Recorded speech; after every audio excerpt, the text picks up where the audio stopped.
I'm not the type who destroys things. I believe in fairness, in the value of hard work. But when the system treats you like an empty name on an email list, sometimes you want to scream. Or worse, you want to make them remember you forever. And I did exactly that, just 9 days after they laughed at my raise request. My name is Lauren Keating, and I've spent the last 8 years of my life in conference rooms that smell like burnt coffee and male ambition. 34 years old, senior software engineer at Genisource, a mid-tier tech company in Columbus, Ohio that likes to pretend it's Silicon Valley. I've coded through migraines, debugged on Christmas Eve, and saved more projects than I can count. But none of that mattered when I walked into conference room B on that Tuesday morning.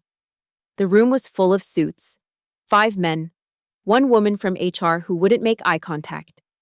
Scott Jering sat at the head of the table, his Stanford MBA practically glowing like a halo above his perfectly gelled hair.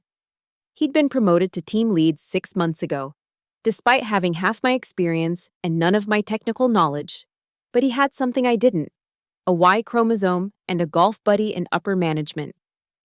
"Lauren," Scott began, shuffling papers he'd clearly never read.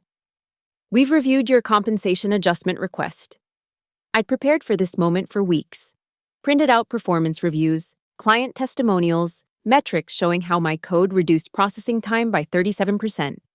I documented every late night, every critical bug I'd fixed while others were home with their families.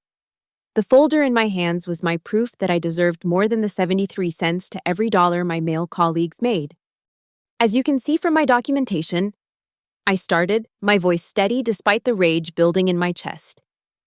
I've led the architecture for 3 major releases this year alone. The Henderson Industries integration, which saved us from losing a $2 million contract, was built entirely on my framework. Scott's smile was rehearsed, corporate, the kind that made you want to check if your wallet was still there. "We appreciate your enthusiasm, Lauren. Your work is certainly adequate." Adequate. The word hit like ice water. "However," he continued, glancing at his fellow board members like they were sharing an inside joke, "budgets are tight. We need to be strategic about compensation increases." I knew for a fact that Tom Bradley, who started the same year as me and whose code I'd had to refactor twice last quarter, had gotten a 15% raise just 2 months ago. Strategic? Indeed. "I'm asking for market rate," I said, fighting to keep my voice professional. "Based on industry standards for my experience level and contributions." "You're already making more than most women in your role," interrupted Jim Fitzgerald from finance, as if he'd just offered profound wisdom instead of casual discrimination. The room went silent. Even the fluorescent lights seemed to hold their breath. I looked around the table. These men who'd never pulled an all-nighter to fix their own mistakes, who forwarded my solutions as their own insights, who scheduled urgent meetings during school pickup times because they had wives to handle, that stuff. They sat there in their identical navy suits, certain they were being generous by even entertaining my request. "Most women in my role," I repeated slowly, tasting the bitterness of each word. Scott cleared his throat. "What Jim means is, we've done market analysis and—" "No." I cut him off. I heard what he meant. I stood up, gathering my carefully prepared documentation. Evidence of my worth reduced to dead trees and toner. They'd already decided before I walked in. This meeting was just protocol. A box to check so they could say they'd listened. "We'll revisit this during the annual review cycle," Scott offered, that plastic smile never wavering. "Keep up the good work, Lauren. You're a valued member of the team." Valued, like a reliable printer or a coffee machine that never breaks. I walked out of conference room B with my head high and my folder tucked under my arm. Behind me, I heard muffled laughter, the sound of men who'd never had to prove they deserved to be in the room. They had no idea what they'd just done. No idea that their casual dismissal had lit a fuse that would burn for exactly 9 days. In the elevator, I caught my reflection in the polished steel doors. Professional blazer, sensible flats, the same exhausted eyes I'd been wearing for years. But something had shifted. Something fundamental had finally snapped. They wanted adequate. They were about to learn what happened when you pushed an adequate woman too far. The next 9 days passed like a fever dream. Columbus rain hammered against the office windows, matching the storm building inside me. I went through the motions, morning coffee, stand-up meetings, code reviews, but everything felt different now, like I was watching my life through frosted glass. The whispers started on day 2, sympathetic glances from the women in accounting, awkward silences when I entered the break room. News travels fast in a company of 300 people, especially news about a woman who dared to ask for more. "Hey, Lauren!" Melissa from QA cornered me by the microwave on day 3. "I heard about, you know, that sucks. That sucks." 2 words to summarize 8 years of being undervalued. I stirred my lukewarm coffee and forced a smile. "It's fine. Just business, right?" But it wasn't fine. Every line of code I wrote felt heavier. Every email I sent seemed pointless. I'd given everything to this company, sacrificed weekends and relationships. And for what? To be told I was already lucky? On day 5, the universe decided to twist the knife. An email marked "confidential" landed in my inbox, clearly sent to me by mistake. Someone in finance had added my name to the wrong distribution list. My finger hovered over the delete button, but then I saw the subject line: Q4 bonus allocation, Project Titan team. I shouldn't have opened it, but I did. There it was in black and white. The bonus pool for Project Titan, the infrastructure overhaul I'd been leading for 11 months. My name was conspicuously absent from the recipient list. Instead, I saw Tom Bradley, Marcus Chen, Kevin Walsh, men who'd joined the project 3 months ago, after I'd already solved the critical architecture problems. But there was Scott's name at the top, marked as Project Lead. I stared at the screen until the numbers blurred. $30,000 in bonuses to be distributed among the team I was no longer part of, apparently. That night, I found myself at O'Malley's, a dive bar 6 blocks from the office where no one from Genesaurus would ever go. The bartender didn't ask questions when I ordered my 3rd whiskey. "Rough day?" A woman's voice beside me. I turned to see Elena Rodriguez, former Genesaurus legal counsel, now working for a competitor. We'd been friendly before she left, bonded over being 2 of the few women who'd lasted more than 2 years. "Rough week," I admitted, the whiskey loosening my tongue. "Rough career, maybe." Elena laughed, but it wasn't funny. It was the laugh of recognition. "Let me guess. They passed you over again. Told me I'm already making more than most women in my role. Jesus." She signaled for her own drink. "Jim Fitzgerald."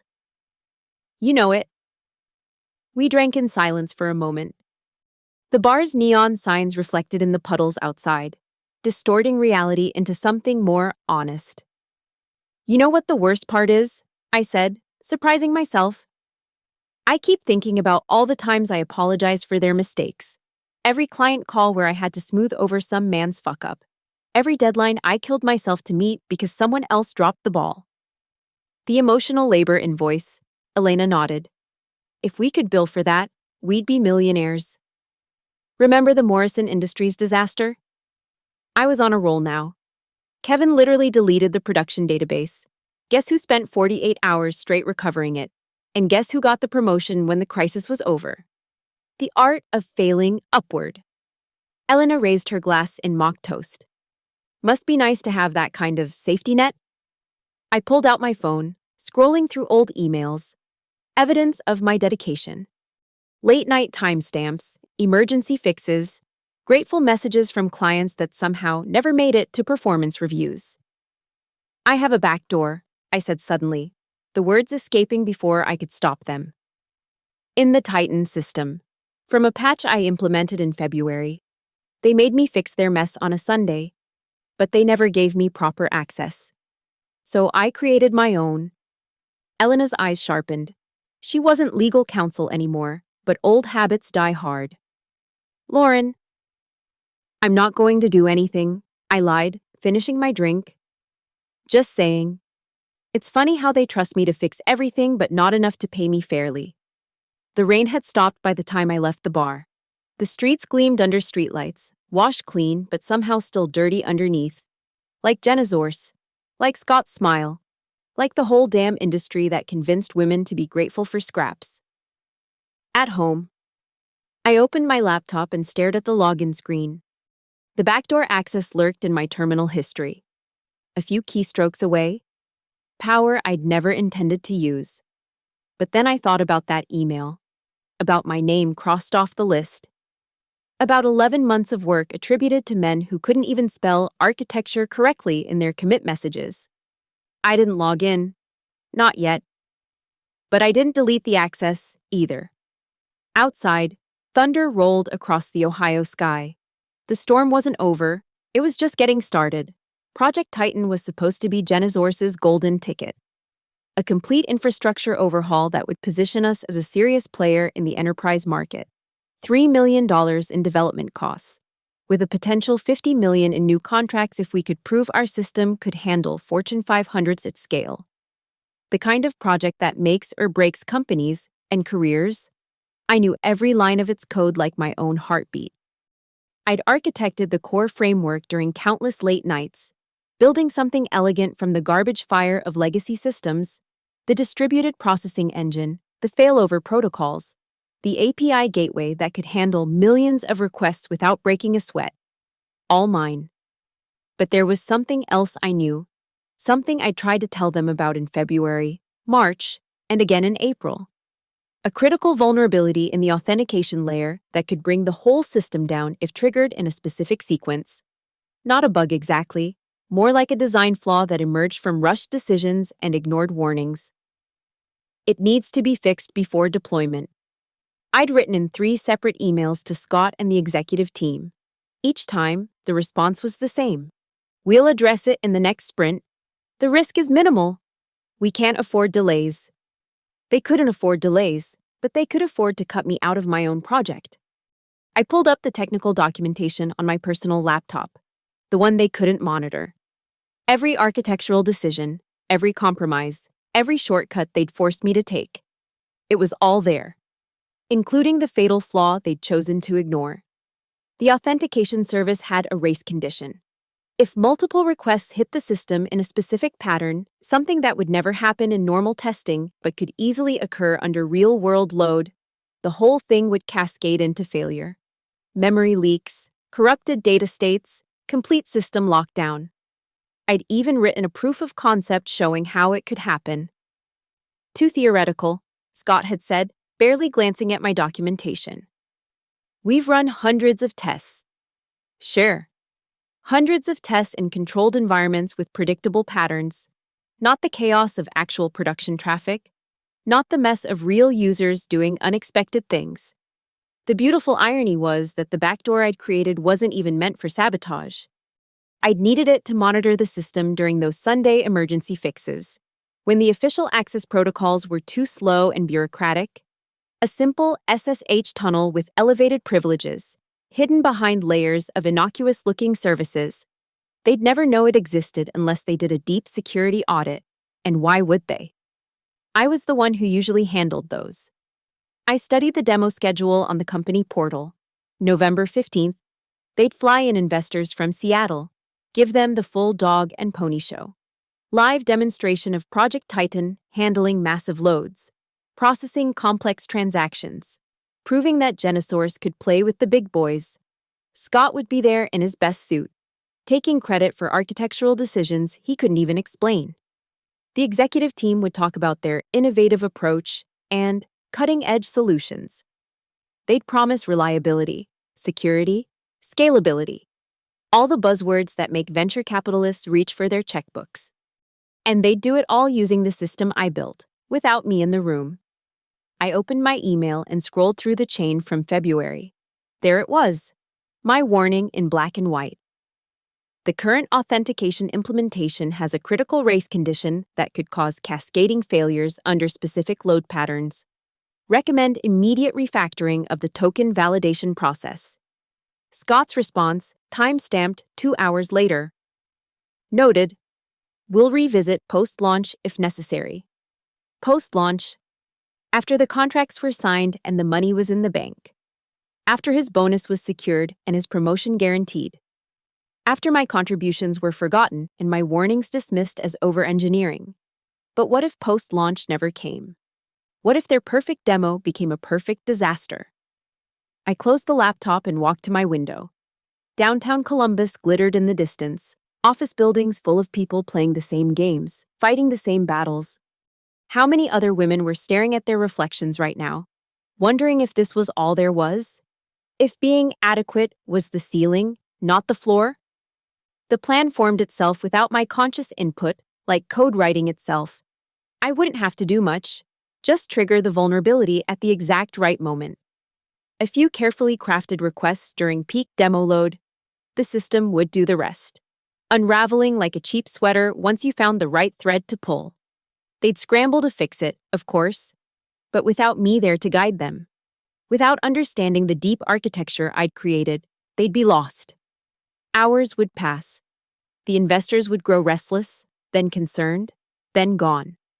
$3 million in development costs, $50 million in potential contracts, all hanging on a system they'd refused to let me fix properly. I pulled out a notebook and began sketching the sequence. Not because I'd decided to do it, I told myself I was just exploring the theoretical possibility.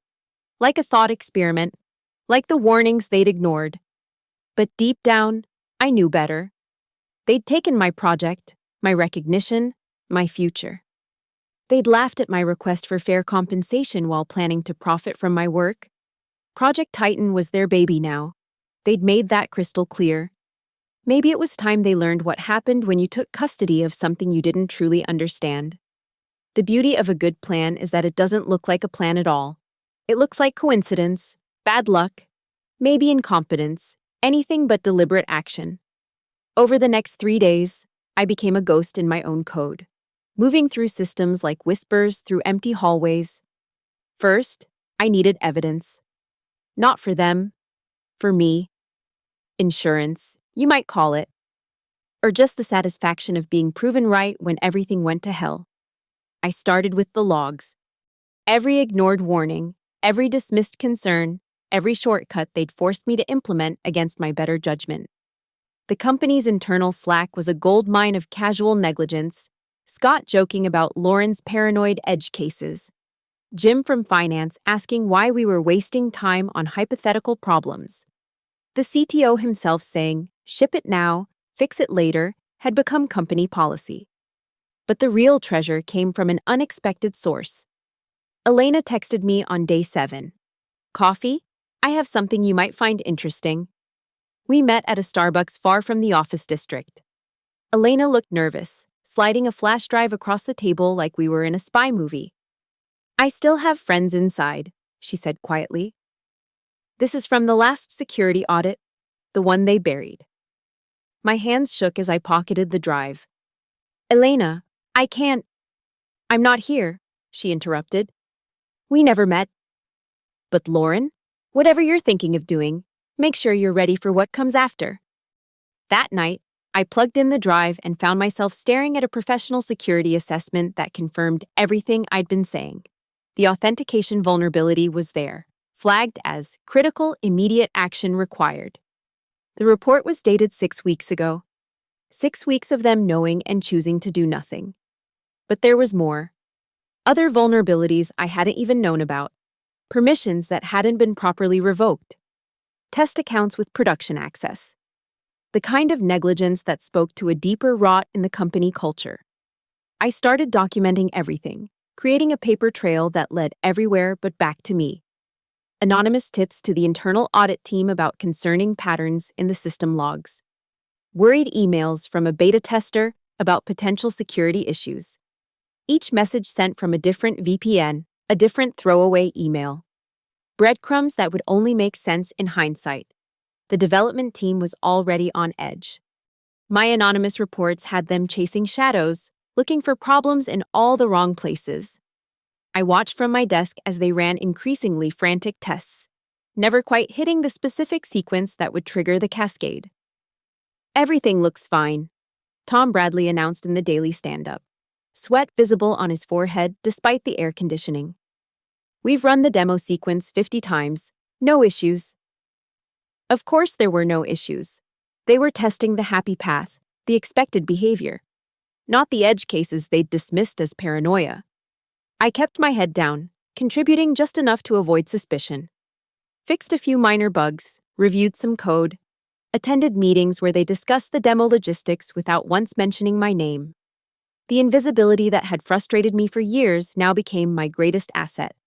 On day 8, with less than 24 hours until the demo, I made my final preparations. The trigger sequence was elegant in its simplicity, a series of authentication requests that would look like normal user behavior but hit the system at precisely the wrong intervals. I'd automated it, of course. A simple script that would run from a cloud server, untraceable and unstoppable once initiated.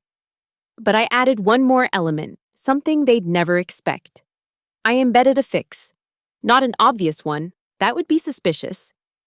But buried in the cascade of errors would be a clue, a specific error code that pointed to the solution I'd proposed months ago. If they were smart enough to find it, humble enough to implement it, they could recover the system in maybe an hour, if... That evening, I submitted my resignation letter, effective immediately. HR would receive it at 9 a.m., right when everyone would be too focused on the demo to care about a departing developer. My desk was already clean. I'd been slowly removing personal items all week, another invisible action in plain sight. I sat in my empty apartment, laptop open, finger hovering over the enter key that would set everything in motion.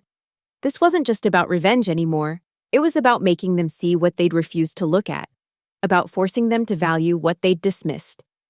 The news about Genesource's failed demo would spread. Questions would be asked. The security audit would surface. My documented warnings would be discovered. And maybe, just maybe, the next woman who walked into that conference room would be heard instead of humored. I thought about Elena's warning. Was I ready for what came after? The bridge I was about to burn wouldn't just be singed, it would be nuclear ash. But then I remembered Jim's smirk, Scott's condescension, the years of being overlooked and undervalued. They'd created this vulnerability by ignoring the one person who understood their system best. They'd architected their own downfall through arrogance and casual discrimination. All I had to do was show them the flaw they'd refused to see. My phone buzzed. A reminder from the company calendar. Project Titan demo, 10 a.m. tomorrow. 9 days since they'd laughed at my raise request. 9 days of rain and whispers and slowly building pressure. Tomorrow, the storm would break. I closed the laptop without pressing enter. Not yet. Let them sleep easy tonight, dreaming of their millions and their glory. Morning would come soon enough. The morning of November 15th dawned crisp and clear, the kind of perfect fall day that made Columbus almost beautiful. I sat in my apartment, watching the clock tick toward 10 a.m., my laptop open to a terminal window. The script was ready, waiting for a single command. At 9:45, my phone buzzed with texts from former colleagues. The investors had arrived. 3 partners from Cascade Ventures, the Seattle firm that could make Genesource a unicorn or leave it bleeding out in the tech company graveyard. I pictured the conference room, hastily cleaned, fresh flowers on the table. Everyone in their best clothes pretending this was just another Tuesday. At 9:55, I pulled up the company's internal feed on my second monitor. Someone was live tweeting the demo from the official Genesource account. Excited to show Cascade Ventures what we've built. Innovation. Tech excellence. Project Titan. At 9:59, I typed the command. At 10, I hit enter. The script deployed silently to the cloud server. A ghost in the machine that would start its work in exactly 12 minutes.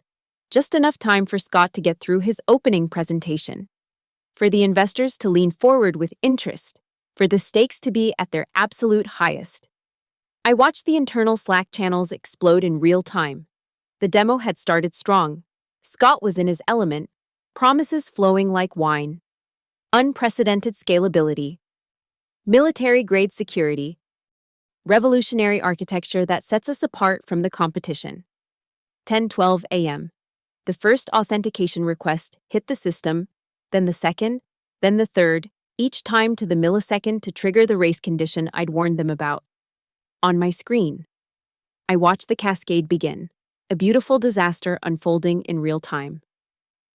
First, the API gateway stuttered, just a small hiccup that made Scott pause mid-sentence. Just a minor latency spike, someone said. Nothing to worry about. But I knew better. The memory leak had started, growing like a tumor in the system's core. Response times doubled, then tripled. The demo dashboard, meant to show Genisource's superiority, began displaying errors instead of metrics. 10:15 a.m., full system panic. The primary database connection pool exhausted. Backup systems failing to compensate. The beautiful distributed architecture I'd built was eating itself alive, each component failing in exactly the sequence I'd predicted. The Slack channels descended into chaos. What the fuck is happening? Database is down. I can't access anything. Get Lauren. Oh wait. That last message, deleted seconds after posting, made me smile grimly. They'd just remembered I wasn't there to save them. 10:18 a.m. Scott's Twitter updates had stopped. In their place, radio silence that spoke volumes. I imagined the scene, investors shifting uncomfortably, Scott's perfect hair wilting with sweat, the demo screen showing nothing but error messages and spinning wheels. The development team was in full meltdown mode. They tried restarting services, clearing caches, even attempting a rollback to the previous version. But the race condition had corrupted the data state. Without understanding the fundamental flaw, they were just rearranging deck chairs on the Titanic. 10:25 a.m. 40 minutes into what should have been Genisource's triumph, Tom Bradley posted in the development channel, "Found an error code I don't recognize. Anyone seen EC7754 before? EC7754. My breadcrumb. The key to fixing everything. If they were smart enough to follow it, it would lead them to my February documentation, to the solution I'd proposed, to the fix that could save them. But pride is a funny thing. Instead of investigating, they kept trying brute force solutions, rebooting servers, increasing memory allocation, throwing computing power at a problem that required understanding, not resources. 10:45 a.m. The CEO himself appeared in Slack. Status update, now. The responses were a symphony of deflection and confusion. No one wanted to admit they didn't understand the system they'd claimed to own. No one wanted to say the words that might have saved them. We need to look at Lauren's documentation. 11 p.m. 1 hour. The investors would be gone by now. Polite excuses made. Follow-up meetings that would never happen. $50 million evaporating like morning dew, taking Genisource's future with it. I closed my laptop and made coffee, standing by my window as sirens wailed somewhere in the distance. Not for Genisource. Their emergency was silent, digital, devastating in its invisibility. My phone rang. Unknown number. I let it go to voicemail, already knowing it would be someone from the office, desperate enough to call the woman they'd discarded. The woman who was already making more than most women in her role. The news broke on TechCrunch that afternoon. Genisource demo disaster sends investors running. The article was light on technical details but heavy on implications. Stock price predictions. Questions about technical competency. Anonymous sources citing fundamental architecture problems. By evening, the real story emerged. Someone had leaked the buried security audit. The ignored warnings. The months of technical debt accumulated in the name of speed. Genisource wasn't just incompetent, they were negligent. I sat in my quiet apartment, watching the city lights flicker on, feeling something I hadn't expected, emptiness. Not satisfaction, not vindication. Just a hollow ache where my anger used to be. They'd learned their lesson, perhaps. But at what cost? And what had I become in teaching it to them?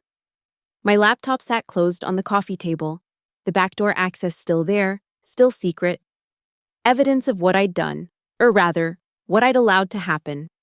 Because really, all I'd done was show them the flaw they'd ignored. The system had destroyed itself. I just held up the mirror. $3 million in development costs, $50 million in lost opportunities. All for want of listening to one woman who'd asked for nothing more than fairness. As the night deepened, I poured myself a glass of wine and raised it to the empty room. To adequate, I whispered, and drank deeply. The resignation letter I'd submitted at 9 a.m. had been perfectly timed. By the time HR processed it and tried to reach me, Genisource was in full crisis mode. No one noticed one developer slipping away in the chaos. I'd become invisible again. But this time, by choice. I spent the next 3 days in limbo, watching the aftermath unfold from a distance.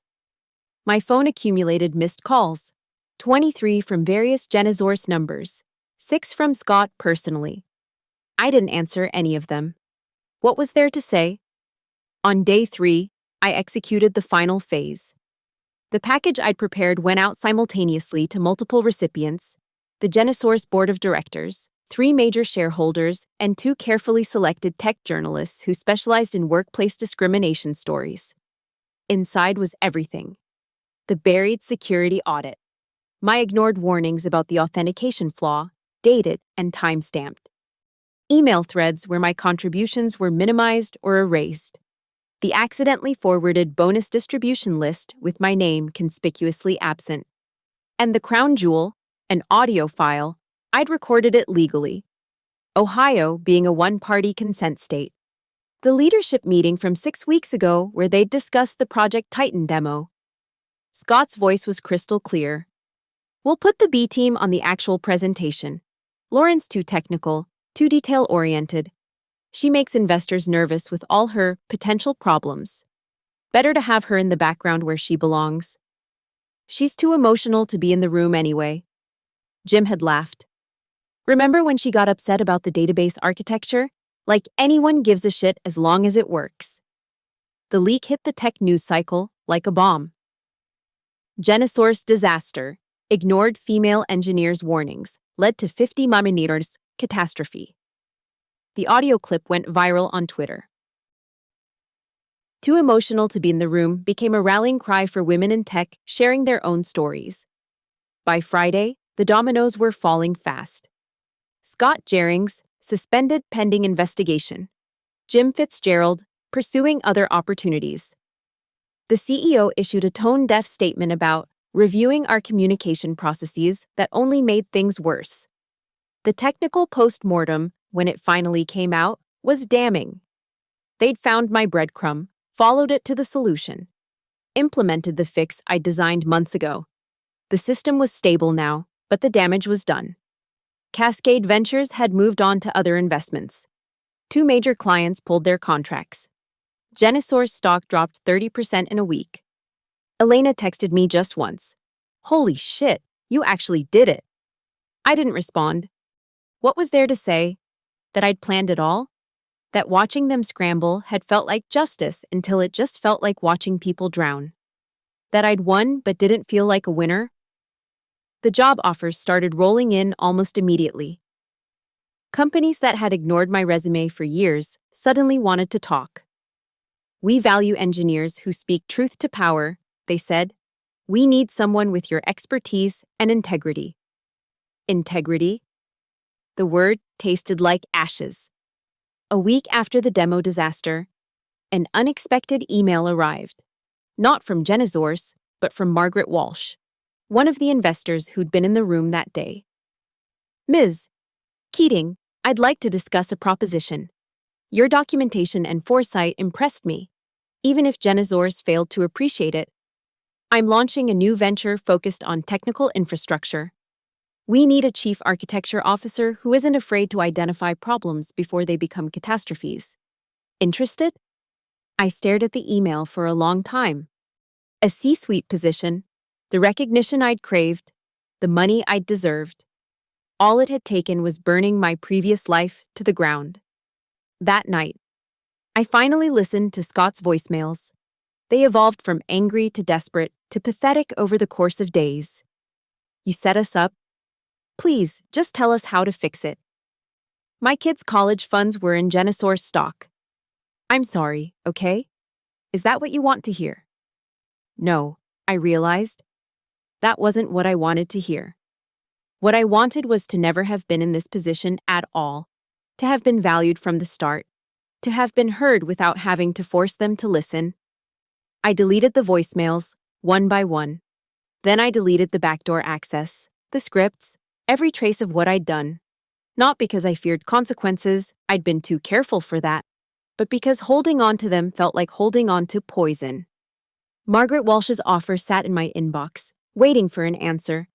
A new beginning, built on the ashes of the old.